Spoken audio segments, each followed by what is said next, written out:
ایک آدمی سورہ قاریہ کا تلاوت کر رہا تھا جس کا ترجمہ تھا کھڑکھڑانے والی۔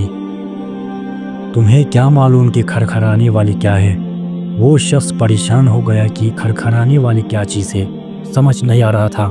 وہ الجھتا رہا۔ پھر اس نے سوچا کیوں نہ ہم کسی عربک سے جا کر پوچھا جائے کہ یہ کھڑکھڑانے والی کا کیا مطلب ہو سکتا ہے۔ اس آدمی کا ایک دوست عرب کا بدو تھا جو کہ صحرا میں خیمے لگا کر رہتا تھا۔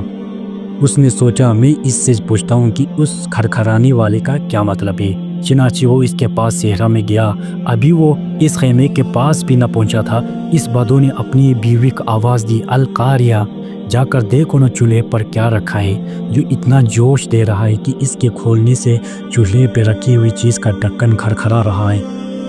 وہ آدمی وہیں رک گیا اور اس کو اس آیات کا سمجھ آ گیا۔ اللہ رب العزت نے کھڑکھڑانے والی سے مراد وہ دوزخ ہے جو کہ آگ سے ابل رہی ہے، اور اللہ رب العزت نے اسے قیامت تک ڈھکا ہوا ہے۔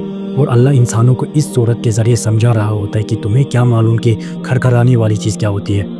وہ ابلتی ہوئی آگ ہے، تو اے انسانوں اس آگ سے بچو۔